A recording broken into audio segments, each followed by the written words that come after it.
Well, thank you.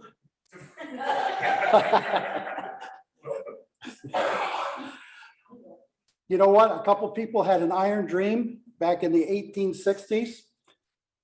And that was about 4 people, in fact. The rest of them had gold fever, but these guys had an iron dream, and that makes them kind of different and unique. There was an iron mining and smelting at Lake Oswego, Oregon, started back in the 1860s, and that's what I'm going to talk to you about today. So it's a bygone age. Lake Oswego had a pretty hefty, and I'll show you a few slides about it, had a industrial heritage, you know, not all homes like they are now. They had a pig iron producing blast furnace, and I hope that most of you have gone down to George Rogers Park in Lake Oswego and visited the stone furnace down there. But I'm going to tell you a little bit about that at the first part of my talk, and then I'm going to talk about then I'm going to include the charcoal. Charcoal was very important, and you'll understand what I mean by that. I'll go over the overview of the geology. Without iron here, there wouldn't have been a furnace.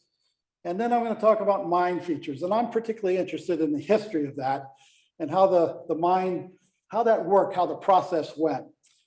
And then I'm going to acknowledge Susanna Campbell Coe, a local historian. She's the one who really was the spearhead for the restoration and preservation of the furnace at George Rogers Park. She has helped me quite a bit with the history, and I think I've showed her a few things about the geology along the way. Okay, pig iron. Why is it called that way? I didn't know that for a long time, for a little while. No, it's not the cast iron pig up here that's black. And what it is it's a kind of an expression where they have, in fact, this is a picture of the furnace at Lake Oswego, where they have a trough. They tap the furnace, the molten iron runs down the trough, and then they divert it into these side channels, these lines, and then into the ingot molds. So it kind of resembles a piglet suckling from a sow. And that's the how it came. Yes. Is that earthen? Is that into earth? Those molds? So the question is, did they pour that on the earth? And yes, that was common practice all the way up into the early 1900s. Is where they would dig a trough in the sand, or they'd have some kind of clay-lined trough, and then they would divert it into these side channels, into the ingot, so they could pour the ingots. If you go to Alabama and look at the furnaces there, you can see exactly the same thing. And those were, the furnaces we saw were at 1920s there, and so it really is not an uncommon way to do it. Okay, well, so for those who don't know, there we are, Portland. 8 miles south of Portland is Lake Oswego, conveniently enclosed in my red rectangle. And if we kind of zoom in on that rectangle, we see that we've got Oswego Lake right in the middle here, Willamette River off to the east, north is to the top of the map, and we're looking at a 3D perspective and a topo map, or a dark shaded map draped over LiDAR. I've got 5 points here, and those 5 points is what we're going to talk about. I'm going to start talking about the first furnace, which is at George Rogers Park, and then we're going to kind of go counterclockwise around second furnace, charcoal pits, kind of skip around here, talk about the Patton mine briefly, and then the Prosser mine. I will stay and talk about the mine features there. So, like I said, following the years after the Civil War and it was a lot of things were happening. A few businessmen, as you can see listed down below in 3 lines, Henry John Greed and William S. Ladd. Ladd ought to sound familiar to you, because Ladd Estates and all the other things named after him. He was the first one who started it. He had the first dream. It was followed by Brown and Crichton, they made the most improvements to what we see at George Rogers. And then finally, Simeon Reed, and you heard of Simeon Reed, Reed College. He and the contentious relationship he had with his financier, Henry Billard, they were the last in this Iron Dream, story of the Iron Dream. So here's the furnace. It's beautifully restored. It is 32 feet square, and it's 44 feet high. And this is what is a result of the last or the second company that worked this. This is the Oswego Iron Companies. That's their blast furnace. It was modeled after a similar furnace in Lime Rock, Connecticut. In fact, they, like everybody else nowadays, they recruited the talent that built the one in Connecticut and had him, George Wilbur, construct this furnace here. You can see that there's arches here. There's 4 arches. There's the smaller one here is a tiroir arch. That's where they blasted the hot air into the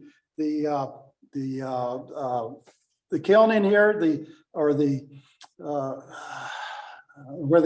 molten lava, excuse me, the molten iron. And then they cast the molten iron through this larger arch, and that is where the casting house is located. And this now, George Rogers is a National Historic Place, and it's also been designated recently as a American Society of Mineralogy site. So here we go. So let's start with the early history. So we're going to start from left to right. And in 1867, when I say blew in, that's when the furnace was lit, but it took 2 years to build it. And after 2 years, this is on the left is what the site looked like. We're looking north. Willamette River is off here to the east. The casting house is right here. When you first start something and you really don't know how to make iron ore, what do you think is going to happen? Yes, you're right. They had a lot of hiccups. And so this operation really never got going, and it had a lot of blowouts and interruptions. And finally, after about 10 years in 1876, it went bankrupt. And a couple of years later, they came in, another iron company was formed, the Oswego Iron Company. It took the existing furnace, which was rated at 10 tons per day, to 20 tons. So they doubled its size. So if you double the size of a furnace, you have to double the size of everything else that works in the process. And that includes the mines. And we'll talk about that in a little later on. So here we are, right down here. And next came in 1888. So when the stone furnace was finally blown out, because they had run into economic problems, lawsuits, and finally couldn't make a profit. Actually, they overextended themselves on all the improvements they made to the furnace and to the mines. Reed came in here with his financial backer, and he erected and started the Oregon Iron and Steel Company. It's a 50-ton per day furnace. And you can see here that it's labeled the casting house. We're looking actually to the north, and we're looking, the Willamette River would be off to our right. And we can see the casting house, the other engine houses, the blast stoves, and the furnace. Now I'm going to tell you that this furnace is a copy of all the stuff that you find at that period of time, which is in the 1880s, 1890s, that were built in the eastern part of the country. Tennessee is a good example of their iron furnaces look exactly like this, a carbon copy. So here, let's look at a kind of a cross section and compare the two. So on the left, you have a cross section of the stone furnace. Right here is where they are melting the iron. So it took 2 tons of iron. So how much is that? Well, Well, how much does a wheelbarrow weigh? Imagine wheelbarrowing all that. 1 ton of charcoal fuel, we'll talk about it. Half ton of limestone. Limestone was important because it was a flux, and it was imported from Puget Sound. It wasn't produced here in Oregon. And 5 tons of air, and for every 15 to 20 minutes. And I've looked, and I tell you what, it's hard to find out the engineering, what the engineering is, and what are all these, these measurements are like. In fact, I asked the guy when we talked to you in Birmingham, what, what's a bushel of charcoal, and he couldn't tell me. Now, the second filter, or the second furnace, is completely different than the earlier one, and that was because Andrew Carnegie developed a hard driving furnace, which means that he put the air under pressure this time. So it was all metal now. And you can see here, there's the trough. They had tapped the furnace right here. And then they would, this is all sand, and they would dig their lines, and that's where they would cast their ingots. Was it still using charcoal? Still using charcoal. All these furnaces are charcoal. Yes, I got a question. It's all in sand. Yes. Doesn't that sand melt into glass after? Well, you got the. No, not necessarily. Could you repeat the question for the Zoom audience? The question is, would the iron, the molten iron, as soon as it touched the glass, melt it? And the answer is yes, probably a little bit. So there'd be a rough edge on the molten iron. Wouldn't it kind of glass out? Yes, and they'd probably clean it out, and they would have to recondition it. Yes, there would be maintenance on these troughs. Do they require it to be just a rough, crude sand? Just a rough, crude sand, and poured into ingots that were 86 pounds, I believe. And you'll see pictures of those. I think I've got a couple of pictures showing that where they've stacked them along the way. Why does it need to be a rough, crude sand as opposed to glassing out? Well, I mean, this was the cheapest way, least labor intensive, because this was you can see here that there's half a dozen men here just to do a casting. And I might add that this furnace ran all day, every day, for as long as it took before there was a maintenance issue that required them to stop or blow the furnace out. That could mean it could run a year long, and it was tapped at least 2 times a day. They poured 2 times a day, probably more. Charcoal making. So this is a kind of the 2 pictures that you see on the left side here are actually pictures that were related to Lake Oswego. The third picture off to the upper right there is kind of show you how they did it. They heaped it up into stacks, and then they burned it that way. You notice here that all of these folks here, the teamsters that were loaded that hauled the wood off, the colliers here that stacked it up and burned the wood were all European. Because Chinese laborers, they cut down the trees. They cut down Douglas fir, which made the very good charcoal. They cut them into cords. They cleared 2 acres a week. If you've cut wood, that's a lot of wood and handwork, right? With an axe, with a saw. They cleared, and 1 acre produced 100 cords of wood. 1 cord of wood made 50 bushels of charcoal, and I can't get an idea. I don't have an idea what that means as far as weight. I'm assuming it's like an apple bushel. And both furnaces, again, they burn the charcoal. Can you find where these pits are still around? And the answer is yes. You can find where they put these 30-foot diameter pits up in Tryon Creek State Natural Area.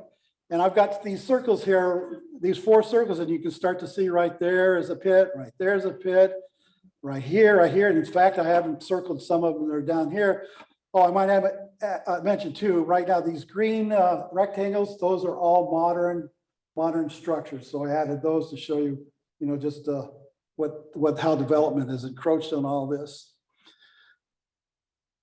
And this one lasted up to 1885. Afterwards, when Oregon Iron and Steel Company came in, remember, they kind of walked over and did Carnegie's furnace. They also incorporated or consolidated all of those pits into their own beehive, brick beehive kilns, and they made their charcoal there on site to control the process and control how much.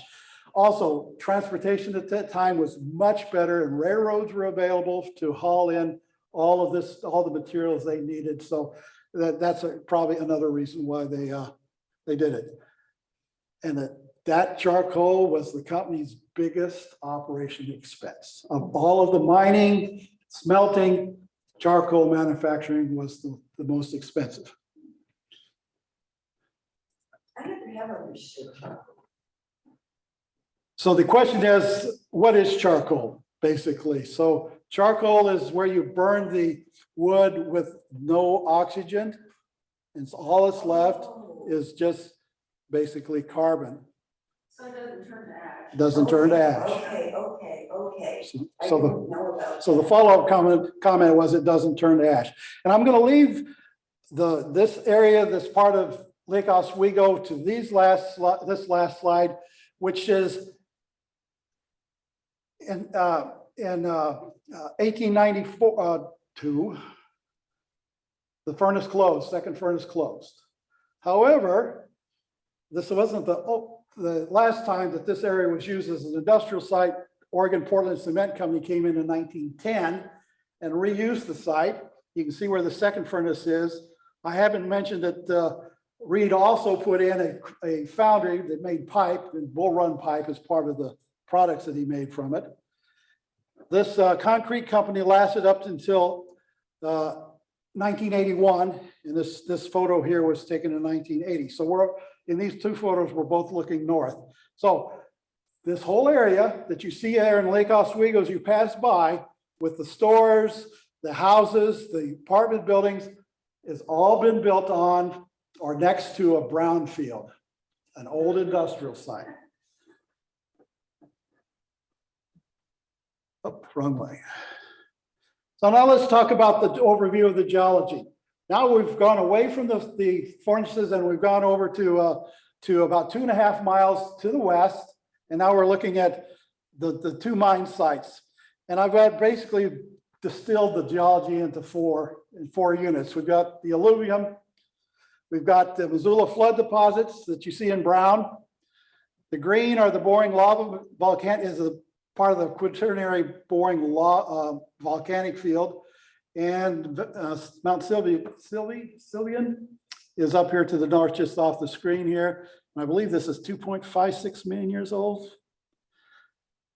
The Miocene Columbia River basalts are here I call this pink, but we can debate colors.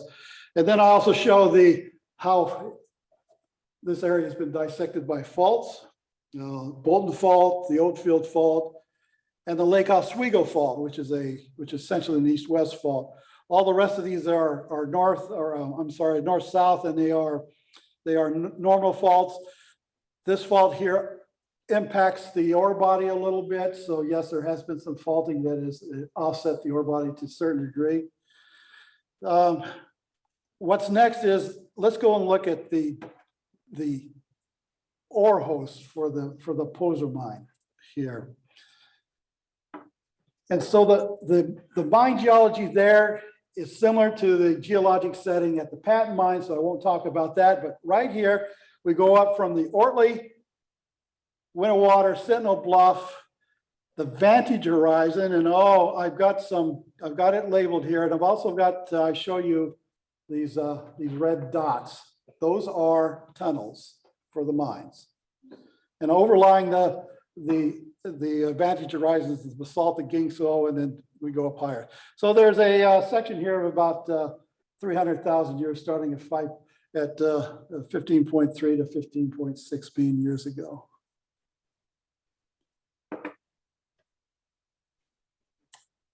What we do have here, which is great, it's helpful. We've got at least 4 mine maps or 4 maps that were drawn by the mining companies that help you kind of understand how the process of their mining. And this part of a map, which shows the cross section of the vantage horizon in cross section at the entrance to the mine, and 50 feet up is 50 feet is the top of the hill. So the miners work from anywhere from 50 to maybe 100 feet deep. It shows you a hoist house off in the front, and there's an incline that brings the ore up, and it's dumped into a railroad, into the railroad cars that are elevated on tracks. But what this is, it shows you how the vantage horizon was varied from anywhere from 2 to 20 feet thick. And I can't see, I don't know if you can see this, but that's the top or the back of the drift that went in. And this is the floor where right here. So they did take a little bit of rock out of the underlying Sentinel Bluff, which, by the way, is probably the source of the iron for the iron beds. So I want to kind of wrap this up with this horizon by saying that you can see here that this says 205. I'm standing on the bridge, the overpass that leads up to West Lynn. So we're looking kind of to the north. This is the Salta Ginkgo, and below this is the vantage horizon that you can see there at the highway. And it's a prolonged hiatus. The Sentinel Bluff, before it was covered over by the Basaltic ginkgo, 100,000, 200,000 years. That's what the literature has been saying. It was fluvial, and I'll show you that in a minute why I think that. It was streams, meadows, and bogs, and marshes, or marshes and bogs. So we'll kind of remember the bog thing. Bog ore, you hear about that now. So bog ore, iron is quite common in bog ores. You see some of those archaeological shows on the Discovery Channel and those where they have the kelts that are preserved in the bogs. Well, we have a similar situation here, but no kelts. So what we have is a low-grade limonite ore. And what is limonite? Well, limonite is that brown and yellow stuff that you see in your soil. So it's a kind of a mixture of hydrated iron oxide and hydroxides, or hydrated iron oxide and hydroxide. So just remember, it's just limonite, goethite, hematite, can be all those things together. That's kind of how I picture it. I've got an analysis here that shows you it's about 30–40%, and yeah, that's kind of high. But phosphorus was in this range, 0.3 to 0.7 or so. It meant that the iron would flow and flow well into those troughs and pigs and inlets, but it did not lend itself to making steel. I have 2 pictures of the ore here that's next to it. There's a piezoid ore type is what I call it. If you look closely, you'll see these little concretions, and that's what a piezoid is. These little pebbles, these round pebbles, looks like pea gravel. This was a very soft ore, and miners like that. They make a little bit more money. And you find another type, which is more common. You can find it if you walk around the area. This is a hard silicious type ore. Off to the side here, I've got a real simplified cross section of the vantage soil horizon. At the bottom of it's kind of irregular. I wanted to show that. It's very vesicular, means that there was a lot of water that can go in and out of this stuff. So that's what I mean by the source of iron. As you go through this, you get near the top of the ore zones and you start to get logs. And we're not talking about little logs. We're talking about big root balls and stumps from oak trees. And the last part of the horizon is a friable sandstone. They have leaves.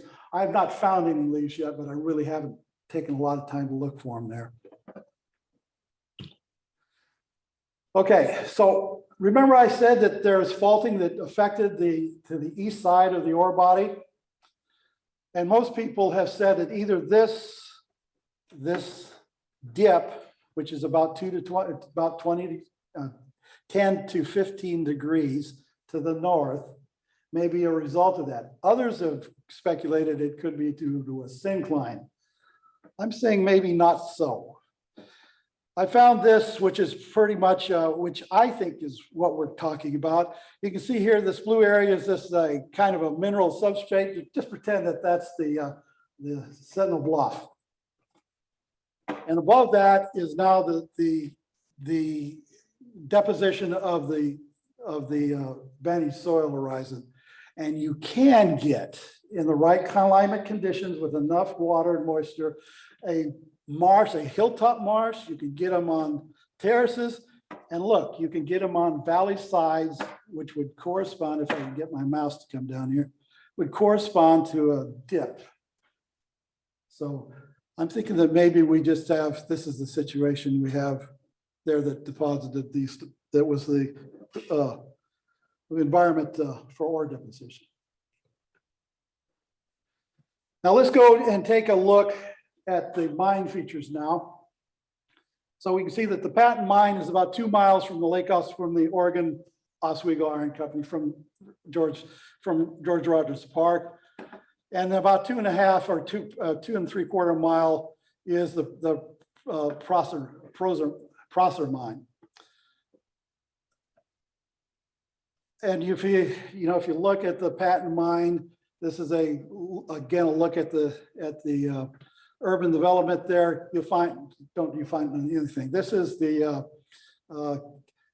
Kilkenny Road off of Stafford Road right here. You go in there and drive, you can't even find any yard rock that looks like there's any iron in it. So, but there was a road connected, maybe even Stafford Road, and it was and this mine was a strip mine, about 3 to 6 acres in area, and it might have been provided at least the first bit of ore that went to the furnaces, but not more than 1/4 of the ore that the furnaces used. So let's go to Iron Mountain. So I've got Iron Mountain labeled here. Iron Mountain is actually a ridge. I don't know why they called it that, but it sounds good. You can see different features there. Here's Iron Mountain Boulevard down here. Here's the Portland and Willamette Railroad tracks. This area right here is down there, which probably is a scab land from the where the Missoula floods came in and out, out in Tualatin Valley and out of Tualatin Valley. We can see a kind of road here, right here, another one that comes out down here, and another faint one that goes up through and in through here. But before we go kind of too much farther into this one, I want to kind of back up. So here we have a heavily forested area, and you can see the golf courses up there to the on the top side here.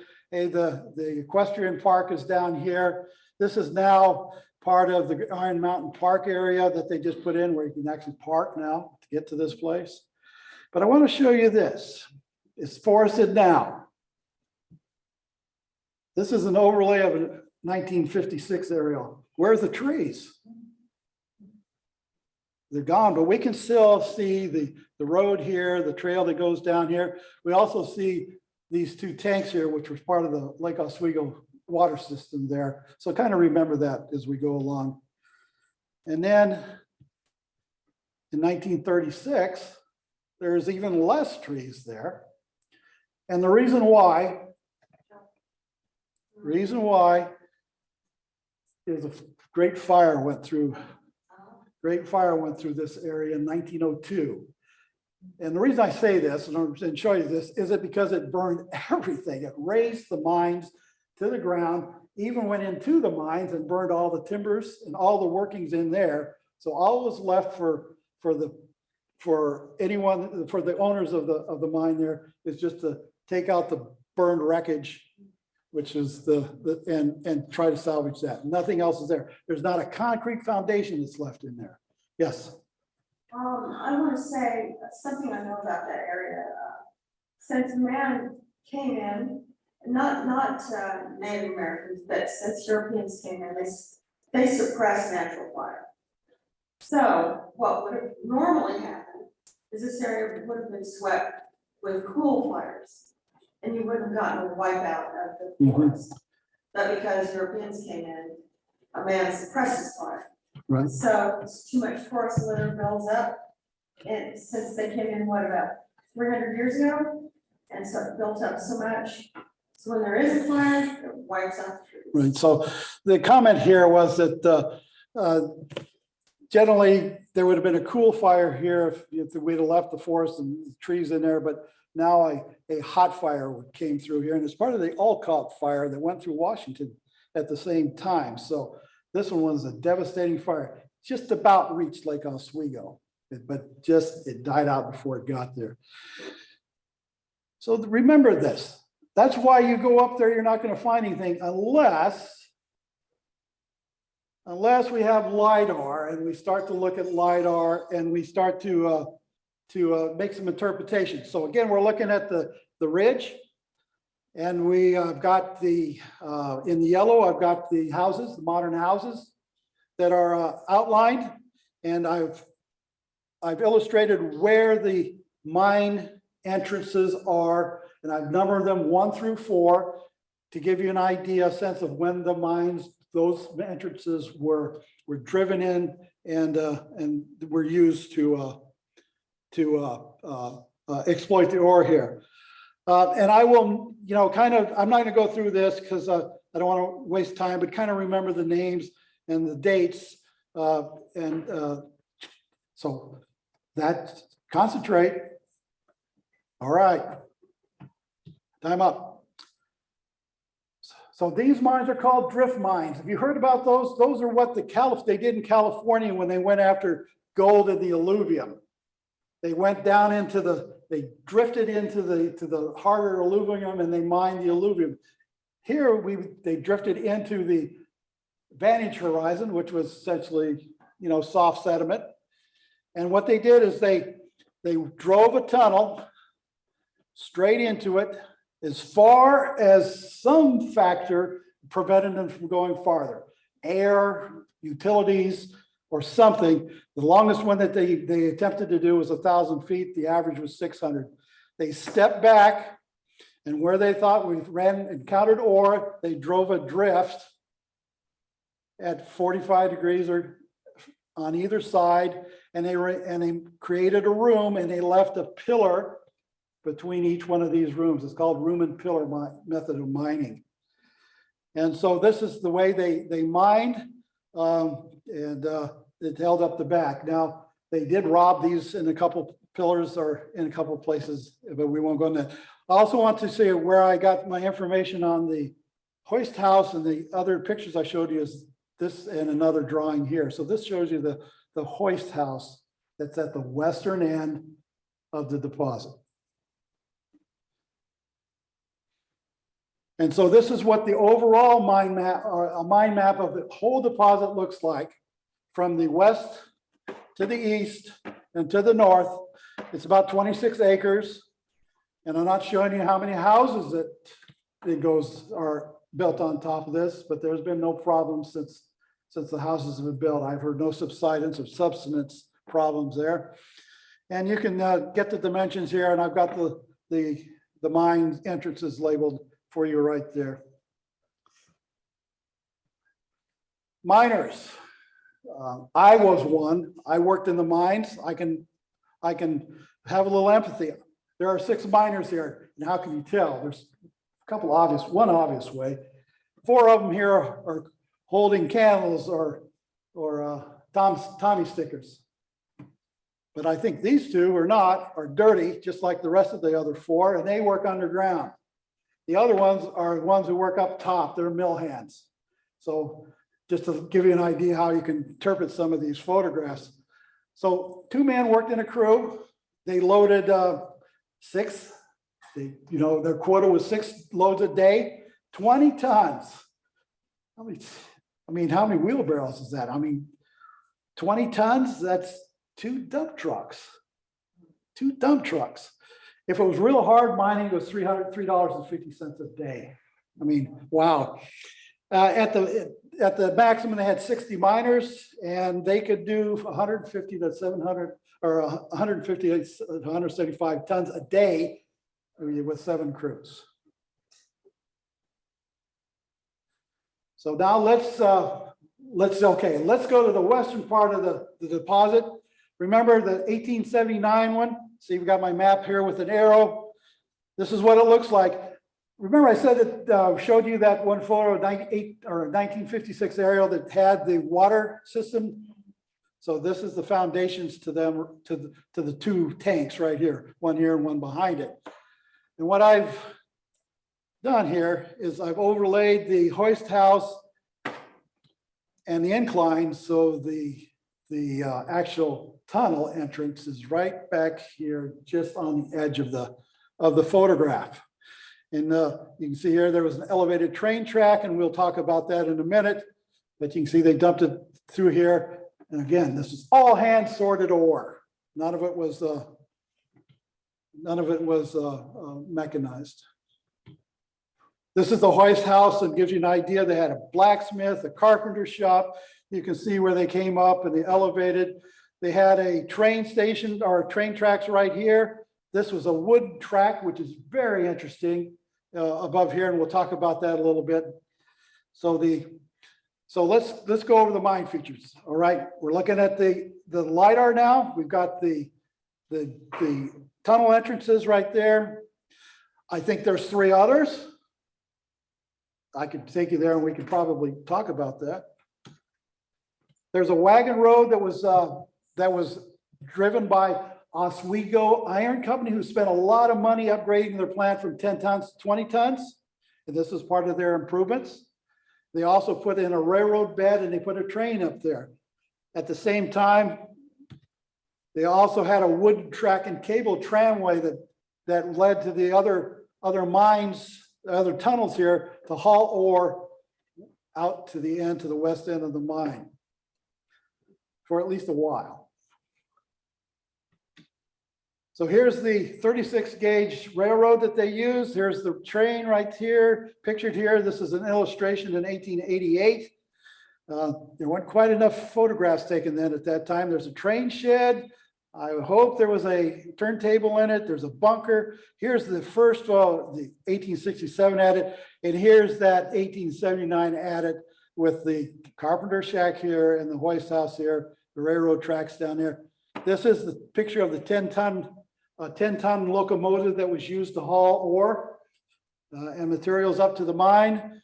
And then they had ordered another one in 1888, which may have worked the mines, but it was probably more of a switching engine down there as at the furnace site.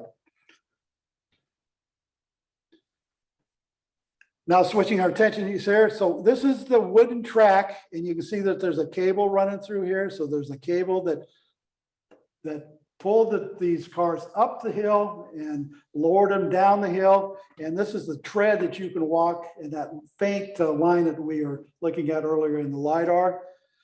This is pretty cool because you don't see this too much. And by the way, those are 5-ton railroad car or ore cars. As we go on to the third or the double or the 1888 adit right here, if we go now to the east, we can still see this one. It's got a concrete cap over it. City did that to keep people out.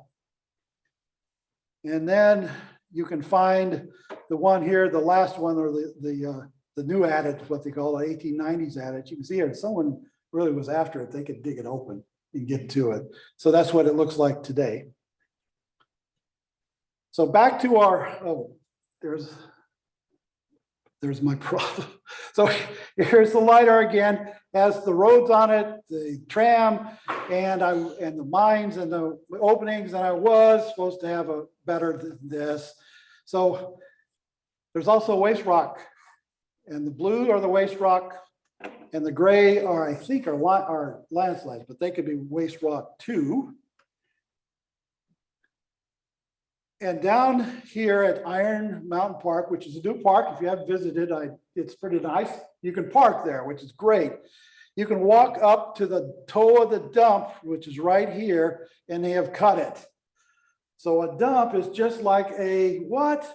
A rock slide. Because they just dumped the thing and the rocks have slid down the hill. So what do you do if you cut the toe of a landslide? It's likely to move again. So Okay, that's all I'll say.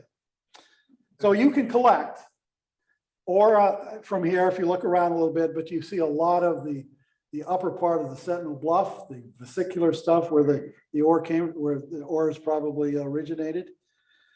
So now let's kind of look at, put it all together. So I've got the original illustration up here that shows you where the different features of the mine area here, with the hoist house here, the first tunnel, the train tracks. I think we're right in through here. It's the only place that had room. Up here is another mine map that shows a tunnel house. I think that was the tunnel house that drove the cars up and down the wooden tracks. And then later on, there was a couple structures that were built down here at the easternmost part of the mine area, and it is what I think is a tipple, which means that the ore was set down a ramp and it was dumped from the top, and then there was a ore bunker with ore was slid down and accumulated in these hoppers, and then were loaded onto the trains down into the bottom. And if we look at this last one, this run right here, they have an illustration of the hoist house, which is a little bit confusing. But look, this guy doesn't carry a pneumatic hammer or any kind of, carries a pickaxe. So it's all hand work. There's a steam engine right here. And then there's a bull wheel up in through here that pulled these cars up and down. And I think the ore bunker entrance is right here, and this tipple entrance is in behind it back through here. And so again, ore was sifted 2 grades. It had a fineness in its fall, which means it was hand sorted, and that's how they sent it to the furnace. They have a crushing facility anywhere? Pardon me? They have a crushing facility anywhere? The question was, did they have a crushing facility at the mine or anywhere else? And the crusher was at the furnace, was where they crushed it into the fine parts. They sent all of it kind of bulk meaning that they sent it in any kind from basically dirt to some rocks on the ore trains. So yes. Were the people who designed the mine in 1867 and later college graduates, or people who learned how to build mines on the scene, or what? So How do they know how to do it? the question is, were the folks or was there a mine engineer? Were there anybody who had an education that came in there and designed the mines and How did that, of course, it changed. Yes. over the last So, yes. century. they imported Cornish miners into, that was part of the great migration from that brought Cornish miners over to the United States. And this has a Cornish feel to it. In fact, Pomeroy, who was a mine superintendent later on, was part of that education or that background. He was, I believe, a self-taught mining engineer.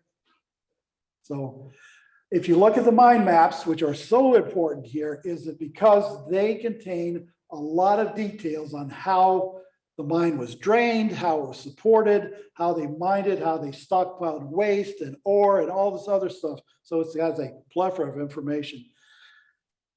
So what's this astounding here is this operation lasted for 27 years.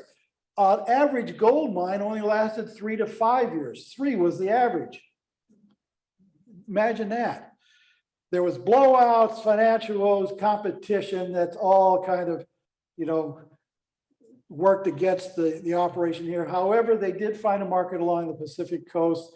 And, there's some that say that there wasn't that much, they didn't make a lot of money. Somebody made some money on this.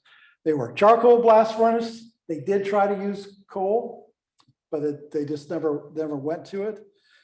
Like I said, there's the bog ore mines. There's 2 of them. They employed 600 men. Half of that for charcoal, and at least half of those were Chinese that were employed workers that were in the charcoal end of they had narrow gauge railroads, and there's very few narrow gauge railroads in Oregon at that time that were working at mines. There's, the coal mines in Toledo and Coos Bay had trains. There was one out in Baker County that used trains to haul ore up through there. But this is kind of an exception. And again, that fire in 1902 just raced it all down to the ground. So that's why if you walk the trails up there, you're just going to see some beautiful woods. But if you look at the LiDAR, you'll see something else. So here is kind of the mine, this brochure that you can get from the city of Lake Oswego, and it shows you the Oswego Iron Heritage Trail. And if you want to spend a day, it's kind of neat. And you can go and park now down there at Vinyl Parking Place. Before, you couldn't do that. Only locals walk the trail here. There's just no parking. Is it possible to find trash left over from the actual mining Okay, facilities like, I don't know, like- Tailings. No, I don't mean tailings, iron things like spikes and pieces of railroad and wheels and question is, can you find artifacts artifacts. that's laying on the ground? And the answer is yes. He's gone. The answer is yes. If they're right on the surface, I'll find it, but I'm not digging 4 inches. You can find bricks from the old, the boilers that they used. You can find spikes. Oh, what have I kicked over? Nails. I don't think I found any kind of buckets or anything from that era, but who knows? But if you look, you can find them. Yes. I'm unclear. So are you saying along Iron Mountain there, in the bottom left picture, that there was a railroad going along that, So that trail right there was, that there? that trail was part of the railroad, that narrow gauge railroad that went to the mine, that from the furnace to the mine. And And brought, it was a steel railroad? it was a steel railroad, So yes, they- 36 inches they wide. moved all those rails. Those rails are gone. There's no nails. What you do find is you find the roadbed. They took the slag from the Mine. mine, not from the furnace, and they used slag to make the roadbed. And And you'll what find, did they do with the tunnels? Did they just The- cap them or? the did they tunnels, use the them to tunnels build? naturally, Collapse them or what? the tunnels naturally, the question is what they do with the tunnels. The tunnels naturally collapse or sloughed over in the front. I believe inside, they're flooded now, but if they were drained, you could walk through them. Some of them were, the double tunnel was capped over by the city, and the new tunnel, or the 1890 tunnel, like I said, if somebody wanted to get a shovel and had the will, they could dig themselves in. So have they put structures over some of these? Well, they put have they put structures over these tunnels? And the answer is only a cap, otherwise nothing else. Well, but I mean, they extend underground, are there structures over? There are structures over the top of them, yes. Wow. The question is, are there any structures over the mine workings? And the answer is yes.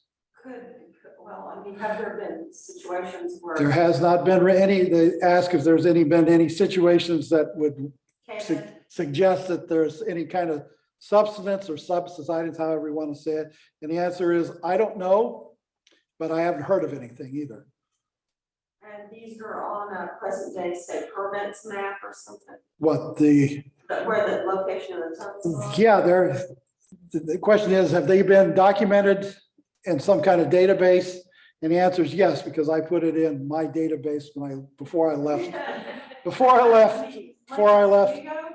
somebody's permitting say a housing unit, for example, my house is there, am I sitting on top of a tunnel? Or Has- is anybody? Or- The answer is is there some kind of permitting situation that might arise from this? Or do they know about it? And the answer is, I haven't heard of any because they're building out there all the time. Yeah. And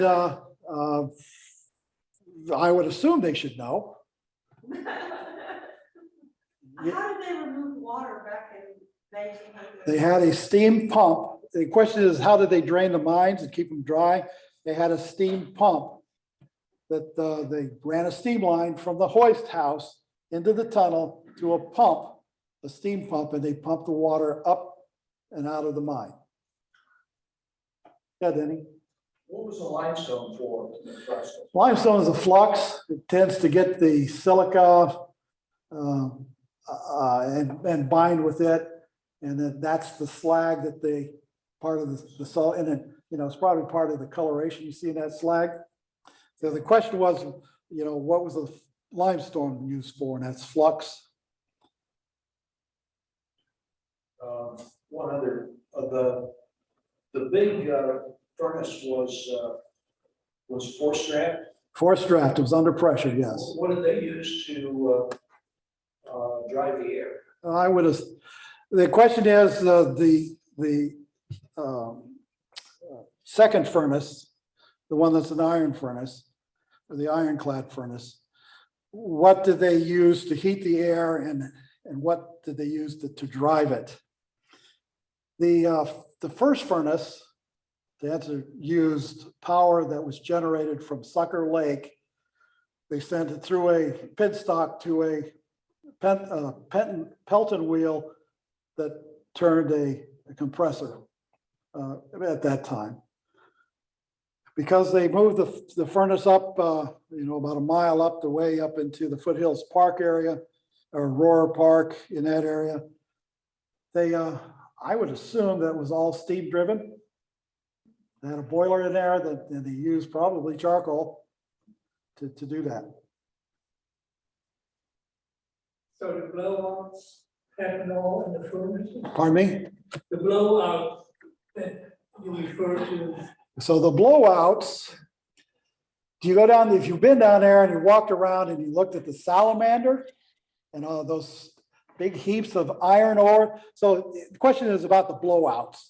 So the blowouts is when that lining of that hearth in there, for some reason it fails and they have a catastrophic release of slag and iron ore. And it had happened quite a few times, and you see the results of that because out there they have what they call the salamanders. That's where they have iron with the bricks sticking out of them. Those are results of catastrophic failure of the hearth. So, and when that happens, that's bad news. Yes, Lee. The Vantage Horizon is all over the Pacific Northwest. That's correct. Why this site? What's special about here? So the comment and question was the Vantage Horizon is a regional marker bed on top of the Grand Ronde and separates the Grand Ronde from the Wanapum. And why here is it so special? It's either topography, the fluvial system that was set up. It had to be something related to that because you had a kind of a marsh bog stream set up that was conducive to a pretty marshy, boggy, for no better way to say it, environment. So the ore was better here? So the ore, because there was a bog and there was a source of iron related to the Sentinel Bluff, there were springs that would carry that iron in solution into these marshes and bogs, and then you would have deposition of your limonite and other iron minerals.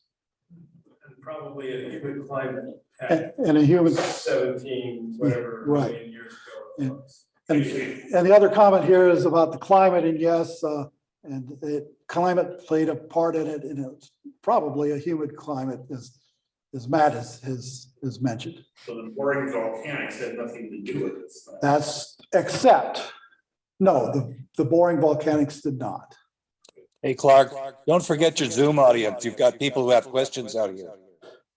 Okay, Are you still, Are we taking questions or are you done with your turn? I'm done with, well, We are taking questions. thank you. Okay, so now let's take some Zoom questions, I guess, all right? Okay, now we take them from the Zoom. Yeah, so there's a fair number of questions and we want to see if people are willing to unmute and ask. And Wes, maybe do you want to start? You've got quite a few questions in there. Okay, I'm going just to ask two questions, okay? With the preface that I love this presentation, Clark. Thank you. This is like, I didn't even know this Iron Heritage Park existed. And I am going to head out there as very soon as I can to have a look. The two questions are, when we say bog ore, we're not thinking about peat bogs like in Ireland or Scotland, are we? We're talking about peat bogs that maybe have been compressed over millions of years into, millions of years into ore, right? No, Wes, but we are talking about the same line of thinking here. Peat bogs and the boggy conditions that allowed these iron springs to dump their oxides into are probably very similar. But they got compressed into a rock or a mineral Right, that could be right. mined. So we really didn't have too much compression here, as we just had a Okay. catastrophic advancement of the basaltic ginkgo over the top of it, and that pretty much was the end of it. Okay, and my second quick question was, when they mined the ore out of the hillside, out of that Vantage Horizon, how did they they discarded some of this ore, right? And That's correct. they actually kept some of it. How did they know which was valuable and which was waste? When you're paid, $1 a carload, you're going to be pretty savvy as to what you're going to put in that car to send up to the surface, because there's somebody up there that's either going to accept it or reject it. And yes, they bypassed the sub or the waste and went after the ore. In fact, that's probably the reason why you have these kind of irregular shaped drifts and different shaped pillars, is that the ore was better at one side versus the other side. Right. And I just want to thank Charlie Montross for he's got a lot of knowledge about this stuff, and he was adding comments in the Zoom chat. And I really want to thank Charlie for your comments. It really enlightened me.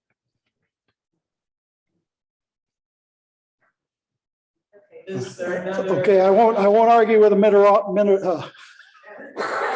anybody else in the live audience have, we're gonna go one question live, one remote, and we're gonna go, okay, so we got Ben on.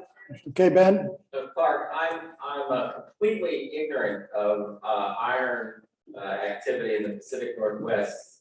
Can you put this in any context? All right. So the question is, would I put the context of iron ore on iron mining in the Pacific Northwest in some kind of overview? So back in the 1860s, most of what had happened was the mining was in the East Coast. And so those three groups of people, entrepreneurs or whatever, businessmen, realized that there might be a market for all the foundries that were in Portland. I think there were 30 at that time, from what I've read. And they could either sell it to them or they could sell it down to California, which was very hungry because it was obviously for mining interests that they were after, that they would find a market there. Now there is a furnace that was up in Puget Sound. There was one in California, but Lake Oswego was the largest and the longest or if that's the correct way to say it, furnace. So they were bigger and better. Let's see, we've got Gary has quite a few questions as well. Gary, do you want to unmute and ask some of yours? Yeah, sure. Most of the questions that I asked were answered in the chat, with the exception of the last one. Clark, aside from Homer Hickam, I've never actually, actually, I haven't even met Homer Hickam. I've never met a miner. When did you do this work? For how long did you do this work? What did you mine? What was your workday like? Describe your life. So being young and I went, so at undergraduate school, we'd go take a mine tour in the lead zinc mines in southeast Missouri. One of our graduates there was the mine, or the chief geologist. I was going to go to, after grad school, what was I going to do? Log oil cuttings, or was I going to go to grad school?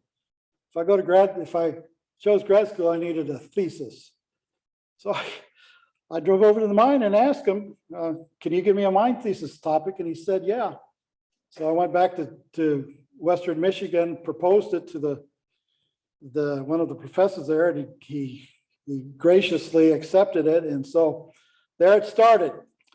Then I worked the summer there as an intern, and then I was, as a paid intern. And then I was hired full-time after that. So my job underground was to go every day underground. I would go 1,000 foot to the 1,000-foot level. I would get in my tractor and I would go out to the mine workings, and I would do grade control, and I would map all the different structures. And then I would come up every day about 3:30 before the other miners came up, because company men and miners didn't get along in the same cage. So that's my experience. I did that for 3 years. And then I've been in South Carolina. I was doing mineral resource evaluations. And in Dagami, I was doing the same, but not for private sector, but for the state. So that's my interest in minerals. Okay, other question from the audience? Was this early iron smelting process kind of like the forerunner to what is now apparatus steel or Cascade Steel out in McMinnville? Did this activity lay the groundwork for these more modern day steel? So the question is, did the iron industry that started in Lake Oswego, was it a forerunner for the steel foundries, steel furnace that is out in McMinnville and others? And the answer is no, but it's a snapshot of what the iron smelting processes were at various times. So in the late 1800s up into the early 1900s, we have a good snapshot of what technology was like. Because if you go to the Sloth furnace in Birmingham, Alabama, if you're ever out there, that's a place to go see. You can see what it looked like there, that after 1920s, what it looked like as far as iron smelting goes. And you will see a lot of similarities as to what the second furnace looked like. So yeah, it's a snapshot. Okay, Paul is up next. He's got an interesting question. Clark, I just love the level of historical detail in your research on this. I'm curious if you could talk a little bit more about Simeon Reed's involvement and maybe Henry Villard. It sounded like there was some gossip there maybe, and I'm just curious, were they the last owners of the mine before it burned, or Yes, Simeon Reed and Villard were, well, Simeon was, certainly Villard was his financer, and I understand from what I've read that they had a contentious relationship. And you read in the literature, and there is not a lot about it, but I tend to think that the second furnace, when the economic conditions were right, did make money. But because of the downturn in the economy in the late 1990s, everybody went under just about. And that's the reason why we don't have a foundry or a furnace there now, is that there's also another factor, Paul, that played into this. The mind map that I showed you at the end of the last one, it was starting to show that the resource that they had there was dwindling, the grade was decreasing. That's why it's so important to see those mind maps, to tell you that kind of information. And they were trying to import magnetite and other iron ores for smelting there. And I guess those ventures proved to be unsuccessful. Thank you.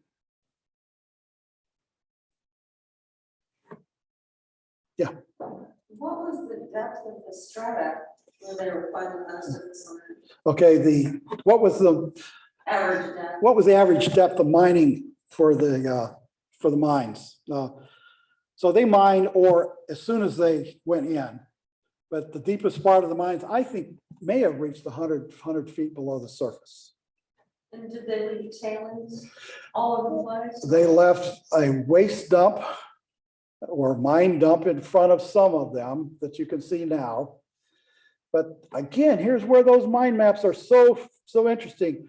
The last one shows a stockpile underground, and that's probably where they put a lot of their waste rock at the very end. Or it's a ore stockpile. But those the mine maps tell you all this if you start to look at them and read them. And the mine maps that you have, or? The mine maps are available on Lake Oswego's city site. They're also available at the library for downloads too. Any more? Let's see. Yes, George, do you want to unmute and ask your question? George, don't make it a hard one. You said George Long. Sure. Am I muted or unmuted? You're unmuted, George. What a great job. I really enjoyed the presentation, and your integration of LiDAR into the whole story really helped a bunch. But I guess I recall seeing a lot of work done in the 40s, 50s, and maybe even 60s for exploration of bauxite, ferruginous bauxite, and the Columbia River basalts, both in Oregon and Washington. And I never knew the difference between the environments that created iron deposits versus the high aluminum deposits. Do you have any thoughts about that? Well, I can make a few observations there. George is talking about the bauxites. If you go to Salem and you drive past Salem and you start to get out to, get over the top of the hill, brain dead. Turner. Yeah, Turner. Janet Forrest. Yeah, Janet Forest. If you look in the hillsides, and before ODOT ruined the road cut, you could see all the laterite there, and that was bauxitic laterites there. And the bauxite belt, if you want to call it, goes from there to the north. And that there was quite a bit of leasing of ground in the 50s and 60s. Degami did a study on that too. However, the aluminum foundries that were along the Columbia River somehow didn't take this stuff, or there was some problems, but that kind of, there was no market for it. So that's the kind of the story behind that. Now, the laterites there are part of the basalts, and there are, how thick are they there? I imagine they're pretty thick. As you can tell, I'm struggling here because I really have looked at that stuff, but never looked at it in detail. One pepper is at least 20 feet. Yeah, so I've got a comment from Matt here that says it's probably at some places 20 feet. Now up near Scappoose, there was another iron ore area that they looked at in World War II. And the Bureau of Mines looked at that and tried to evaluate whether there was any resource there. And it was a limonite deposit, but it didn't necessarily have the marsh characteristics there that Lake Oswego did or had. So that's it, George. I'm tapped on now. Good. I'll ask one. Your last, if you can go back, I think your last slide. The patent mine on the south side of the lake. It doesn't really show up. I live just west of there. And you have it sort of placed on Kilkenny, west of Stafford Road. Yes, that's where. There you go. Yes, exactly. That's where I've always been told it's been. And Susan Coe told me that's where it was. And I looked at some of the old pictures and there's definitely the ledge up there has got it. I have a different piece of information that I'm not sure is true. So the question was for everybody, the location of the patent mine where I show it, Matt here may have another area that it could be. Yeah, the big blob on the east side of Stafford Road is the property which is now occupied by, now it's New Seasons Market, it used to be Palisades Market. I have a 1970 air photo that shows it as a pit. And when I moved there, I thought, oh, it's exactly right, exactly where you're showing. Okay, I'll look at that. I thought it was a quarry for Columbia River basalt. Well, I read an old history of Clackamas County where the woman who wrote it said that was a strip mine feeding the iron pepper. Well, great, because I'll go look at it. It's right here, right? Yep. Okay, because there is a quarry right here that I believe was, they took blocks from here, may have used it on the furnace, but. That's along South Shore. Yeah. And the big blob, like I say, is the Bellagio's Pizza, JJ's Pub, New Seasons Market. Well, you In might. 1970, it was a hole in the ground. You might see something in the walls back in there. Looks like an old mining. Right. So Matt, I'll take this dot. I'm gonna have to walk over there. Move it over. And see what we can see there. You can't see anything over there. I've looked and Oh, you have? Okay. haven't got out and trespassed on anybody's lawn. But there is a road right here that you might get back and look at some of Could have been in both places. It could have been. Could have been, but I'll look at there because that's part of this ridge that goes through here. Yeah. That would be the boundary there. Okay, thanks. Always happy to contribute. And Carrie, did you have a follow-up question? You want to unmute? Yes, I did have a follow-up question. Clark, great talk. Thank you. Thank you. So what I'm wondering is ancestral Columbia River Valley and possibly this is marshland that's along the edges of that valley, that river system. So are you? I'm visualizing a landscape where the Vantage Horizon is being laid down, in its time, and seeing it as ancestral Columbia coming through here. Because isn't the Vantage Horizon underneath Silver Falls?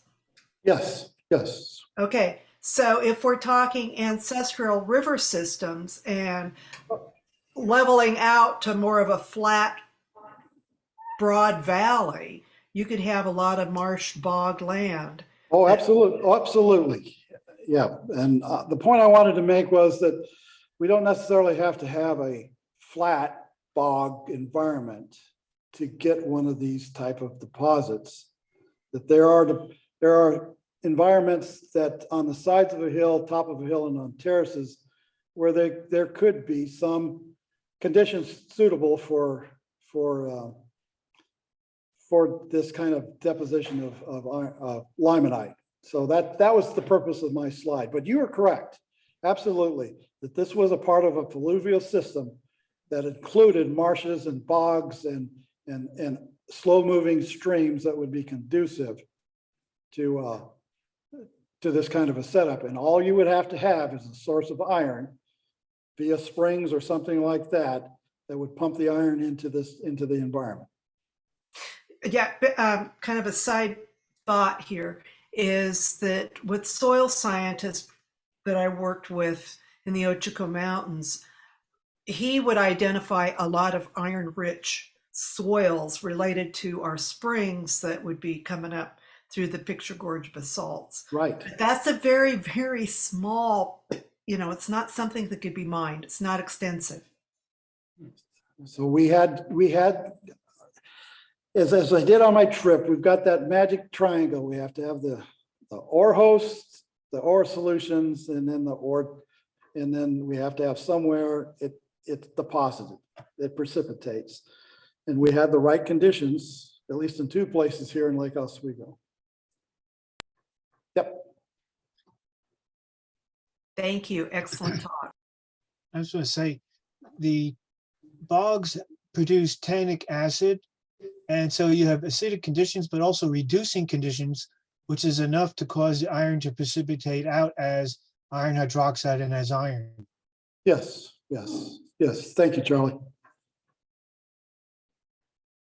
Chemistry.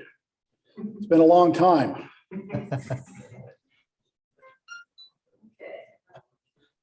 Hey, Clark, can I just say, this is not geology, but your presentation was so, graphically speaking, I used to work for the Oregonian as a graphic designer, and your presentation was spot on. If you want a second career, you could go into graphic design. Leslie, thank you, because I just about went into that end. Oh, I love this kind of stuff. So graphic arts and so playing with LiDAR is a lot of fun for me. Yeah, and the way you laid a semi-transparent current historical photo, a historical drawing of the ore dump over the current day photo, like I think that's the most brilliant slide I've seen in any GSOC presentation in the last year or two. I'm a winner. That's why he's president. Wes, thank you very much. Thank you. You're welcome. Thank you. Okay. Yeah, you've got a lot of similar comments in the chat that everybody was impressed with the research that you did as well as your graphics. Yeah, is that about it? I'm tired. Any last minute questions? Are we done? I think so. It's. All right. Thank you. So good night, everyone. Are you gonna? Let's see, you should be able to go to report afterwards, and so he could read those comments, or are you reading them now?